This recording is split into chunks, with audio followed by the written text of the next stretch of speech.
Hi there. All right, today we're going to go over how to get patterns in to be able to burn with your Glowforge Aura.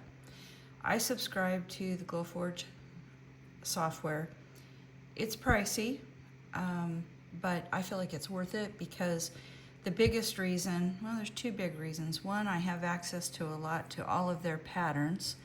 And the other is you are not using software based off your computer. It's a cloud-based software. So with your membership, they say you get processed quicker and in their queue a lot quicker. So that's what I've chosen to do because I use it a lot.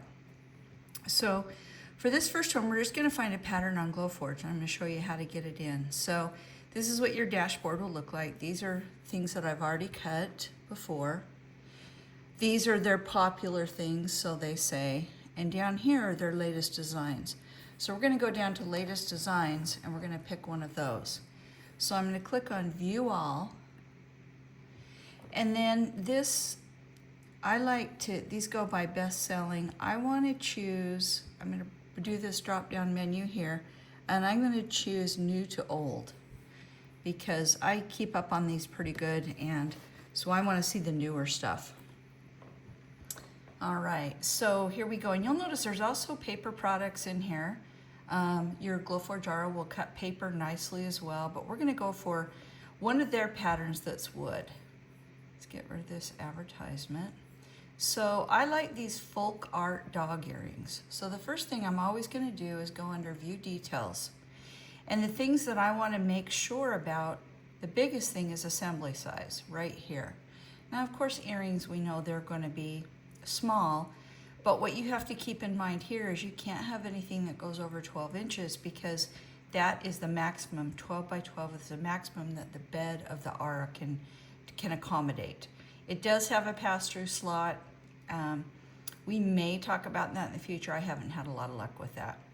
So I look at these and I look at all the pictures, and those really are cute. So I want to make those.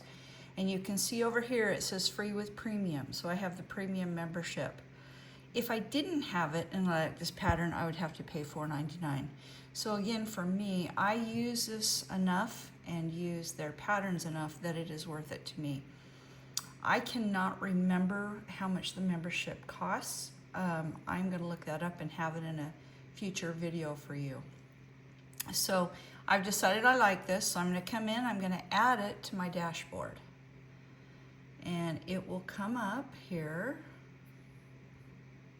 And so this says it'll be on your dashboard shortly. So you can see this is a different window from my actual software. So I'm going to click back here, and you're going to see the design is now showing up in my designs. So I'm going to click on it, and it brings it up.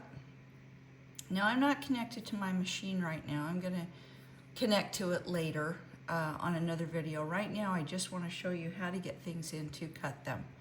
So this is showing a layout of the last thing I burned, so disregard that. But you can see we have the little dogs here. I'm going to put them down in a clear area so you can see. Now, some things to keep in mind are we need to go in first and say what type of material we're using. You can use Glowforge certified products, and when you do, when you put them in the bed, it reads a QR code and it already knows what the material is. I rarely buy those, they're expensive.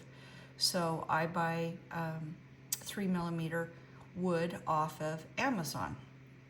So I'm going to go in here, and I generally just go with a light basswood plywood.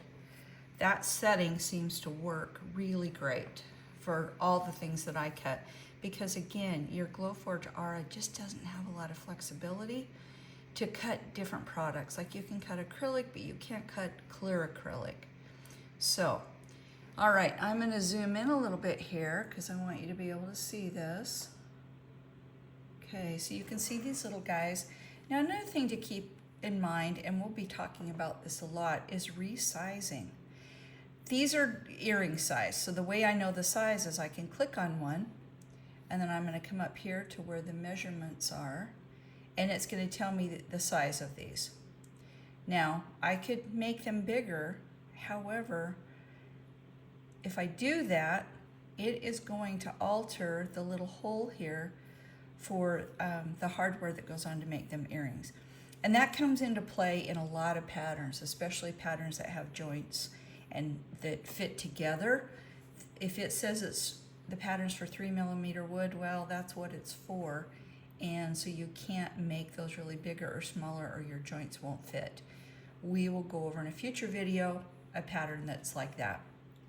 So then the next thing that I want to look at is what these different colors on this pattern are meaning. So you can see there, I've got the red is the cutout, and then the blue over here is engraving. You can see that right up here. So I just want to show you, now I do want that to engrave, but say I just wanted it to score. I could click on this, and then I could change it to score. And then look what happens over here. It changes it to a purple color. So I know it's going to score. So just know you have the flexibility like that with patterns. If you choose to make it different, you can.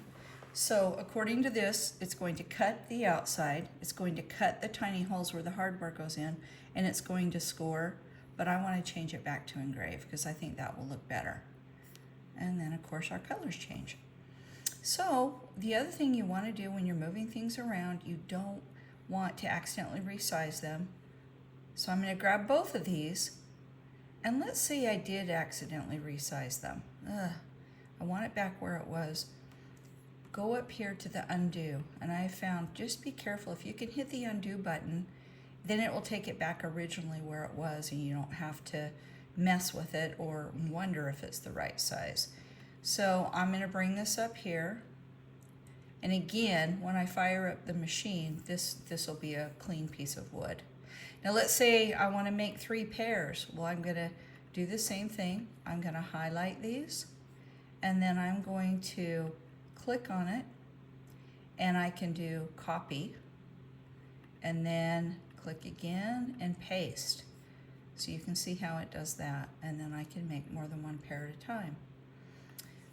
So that's how you get a pattern in from Glowforge, and later we'll go over the other sources for patterns. Good luck with this.